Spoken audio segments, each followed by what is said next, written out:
ಪತ್ರಿಜಿಯವರಿಗೆ ನನ್ನ ಕೃತಜ್ಞತಾ ಪೂರ್ವಕ ಕೋಟಿ ಕೋಟಿ ಪಾದ ಪ್ರಣಾಮಗಳು ಮಾಸ್ಟರ್ಸ್.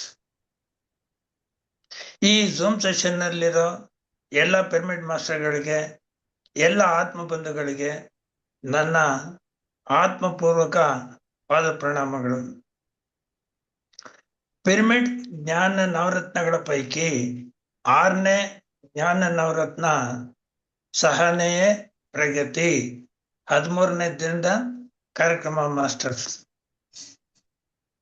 ಮೊದಲನೇದಾಗಿ 9 ಪರಿಪೂರ್ಣವಾದ ಸತ್ಯಗಳು ಯಾವುದು ಎಂದರೆ ಅದೇ 9 ಪಿರಮಿಡ್ ಜ್ಞಾನ ನವರತ್ನಗಳು.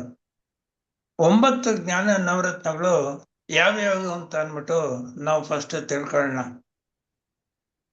ಮೊದಲನೇದು ಎಲ್ಲ ನಾನೇ, ಎರಡನೇದು ಜೀವವೇ ದೇವರು, ಮೂರನೇದು ದೇಹವೇ ದೇವಾಲಯ, ನಾಲ್ಕನೇದು ಶ್ವಾಸವೇ ಗುರುವು, ಐದನೇದು ಸಮಯವೇ ಸಾಧನೆ, ಆರನೇದು ಸಹನೆಯೇ ಪ್ರಗತಿ, ಏಳನೇದು ಅನುಭವವೇ ಜ್ಞಾನ, ಎಂಟನೇದು ದಾನವೇ ಧರ್ಮ, ಒಂಬತ್ತನೇದು ಧರ್ಮವೇ ಪುಣ್ಯ. ಈಗಾಗ್ಲೇ ನಾವು 5 ಪಿರಮಿಡ್ ಜ್ಞಾನ ನವರತ್ನಗಳನ್ನ ತಿಳ್ಕೊಂಡಿದ್ದೀವಿ. ಈ ದಿನ 6ನೇ ಪಿರಮಿಡ್ ಜ್ಞಾನ ನವರತ್ನದ ಬಗ್ಗೆ ಅಂದರೆ ಸಹನೆಯೇ ಪ್ರಗತಿ ಎಂಬುದರ ಬಗ್ಗೆ ವಿವರವಾಗಿ ತಿಳಿದುಕೊಳ್ಳೋಣ ಮಾಸ್ಟರ್ಸ್. ಬನ್ನಿ, ಪತ್ರಿಜಿ ಗುರುಗಳು ಸಹನೆಯೇ ಪ್ರಗತಿ ಎಂಬ ಜ್ಞಾನ ನವರತ್ನ ಬಗ್ಗೆ ಏನು ಹೇಳಿದ್ದಾರೆ ಕೇಳೋಣ. ಧ್ಯಾನ ಸಾಧನೆಯಲ್ಲಿ ಒಬ್ಬ ಪತಂಜಲಿ, ಒಬ್ಬ ಕ್ರೈಸ್ತ, ಒಬ್ಬ ಗೌತಮ್ ಬುದ್ಧನ ಹಾಗೆ ನಾವು ಆಗ್ಬೇಕಾದ್ರೆ ಎಷ್ಟೋ ಕಷ್ಟಗಳು ಬಂದರೂ ನಾವು ಸಹನೆಯಿಂದ ವರ್ತಿಸಬೇಕು. ಆದರೆ ಬಾಹ್ಯ ಪ್ರಪಂಚದಲ್ಲಿ ಜನರು ನಮ್ಮನ್ನ ಹೀಯಾಳಿಸ್ತಾರೆ. ಏನೋ ಕಣ್ಮುಚ್ಕೊಂಡು ಕೂತ್ಕೊಂಡ್ಬಿಟ್ಟಿದೀಯಾ, ಮಾಡೋಕ್ಕೇನು ಕೆಲಸ ಇಲ್ವಾ ಅಂತ ಅವಮಾನ ಮಾಡ್ತಾರೆ. ಆದರೂ ಸಹ ನಾವು ಧ್ಯಾನ ಸಾಧನೆ ಮಾಡಲೇಬೇಕು ಮಾಸ್ಟರ್ಸ್. ಆಗ ಮಾತ್ರ ನಮಗೆ ಹೊರಗಿನಿಂದ ಅವಮಾನ ಆದ್ರೂ ಒಳಗಿನಿಂದ ಸಂತೋಷ ಉಂಟಾಗುತ್ತೆ.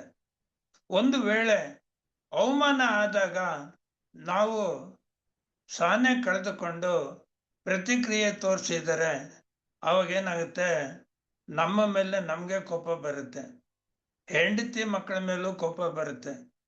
ಆಗ ಪ್ರಗತಿ ಎಳ್ಳಷ್ಟು ಇರೋದಿಲ್ಲ ಮಾಸ್ಟರ್ಸ್.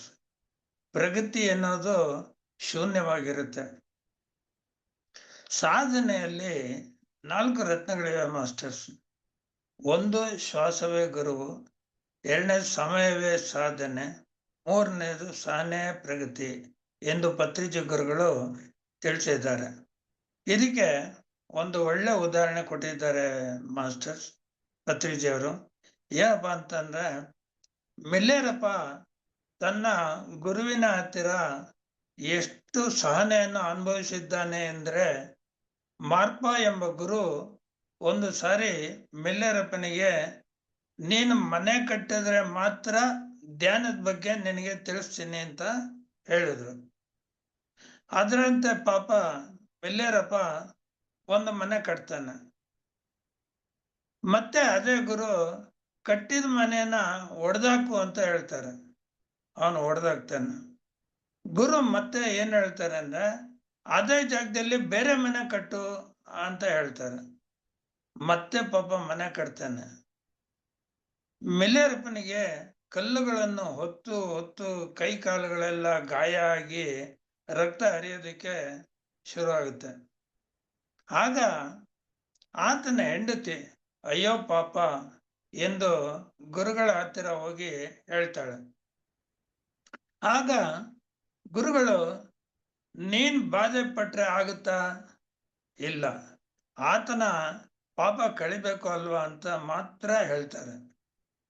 ಅವನಿಗೆ ಅಸಹನೆ, ಅಸಮಾಧಾನ ಇದ್ರೆ ಗುರುವಿನಿಂದ ದೂರ ಓಡೋಗ್ತಾನೆ. ಸಹನೆ ಎಂಬುದು ಇದ್ರೆ ಮಾತ್ರ ಗುರುವಿನ ಬಳಿ ಇರ್ತಾನೆ ಅಂತ ಹೇಳ್ತಾರೆ. ಅದೇ ರೀತಿ ಜ್ಞಾನ ಹೊಂದಬೇಕಾದ್ರೆ ಈ ಕತೆ ನಾವೆಲ್ಲರೂ ಓದಲೇಬೇಕು ಮಾಸ್ಟರ್ಸ್.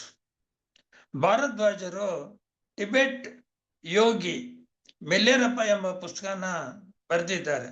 ಈ ಪುಸ್ತಕವನ್ನು ಎಲ್ಲರೂ ತಪ್ಪದೆ ಓದಲೇಬೇಕು ಮಾಸ್ಟರ್ಸ್. ಸಹನೆಯೇ ಪ್ರಗತಿ, ಇದು 6ನೇ ಸಿದ್ಧಾಂತ. ಇದೇ 6ನೇ ಪಿರಮಿಡ್ ಜ್ಞಾನ ರತ್ನ ಮಾಸ್ಟರ್ಸ್. ಈ 6ನೇ ಸಿದ್ಧಾಂತ ಸಹನೆ ಪ್ರಗತಿಯನ್ನು ಪ್ರಸ್ತುತಪಡಿಸಲು ಅವಕಾಶವನ್ನು ಮಾಡಿಕೊಟ್ಟ PSSM ರವರಿಗೂ, senior pyramid master Shri Channabasava Bommanal ಮತ್ತು ಪಿರಮಿಡ್ ಮಾಸ್ಟರ್ ಅಂತ ಮೇಡಮ್ ರವರಿಗೂ, ಝೂಮ್ ಸೆಷನ್ ನಲ್ಲಿ ಜಾಯಿನ್ ಆಗಿರುವ ಎಲ್ಲ ಪಿರಮಿಡ್ ಮಾಸ್ಟರ್ಸ್ಗಳಿಗೂ, ನನ್ನ ಆತ್ಮ ಬಂಧುಗಳಿಗೂ ಕೃತಜ್ಞತಾ ಪೂರ್ವಕ ತುಂಬ ಹೃದಯದ ಧನ್ಯವಾದಗಳು. ಜೈ ಧ್ಯಾನ ಜಗತ್, ಜೈ ಪಿರಮಿಡ್ ಜಗತ್, ಜೈ ಸಸ್ಯಾಹಾರ ಜಗತ್. ಮಾಸ್ಟರ್ಸ್, ಯಾರಿಗಾದ್ರೂ ಏನಾದರೂ ಪ್ರಶ್ನೆ ಇದ್ರೆ ಅನ್ಮ್ಯೂಟ್ ಮಾಡ್ಕೊಂಡು ಕೇಳಬಹುದು. I am unable to answer all your questions. Hence, Anta madam is here. She is the right person to answer all your questions. Over to you, madam. And ಇನ್ನೊಂದು ಮಾತು ಹೇಳೋದಕ್ಕೆ ಇಷ್ಟಪಡ್ತೇನೆ. ಪತ್ರಿಜಿ ಗುರುಗಳು ಏನ್ ಹೇಳಿದ್ದಾರೆ ಅಂದ್ರೆ, ಕ್ರಿಕೆಟ್ ಆಗ್ಲಿ, ಸಂಗೀತ ಆಗ್ಲಿ ಕಲಿತು ಪರಿಣಿತಿ ಹೊಂದಬೇಕಾದ್ರೆ ಸಾಧನೆ ಬಹಳ ಮುಖ್ಯ. ಸಾಧನೆ ಮಾಡಲು ಸಹನೆ ಸಹ ಅಷ್ಟೇ ಮುಖ್ಯ. ಎಲ್ಲದಕ್ಕೂ ಸಹನೆ ಸಹನೆ ಸಹನೆ ಸಹನೆಯಿಂದಲೇ ಪ್ರಗತಿ ಸಾಧ್ಯ ಮಾಸ್ಟರ್ಸ್. Thank you.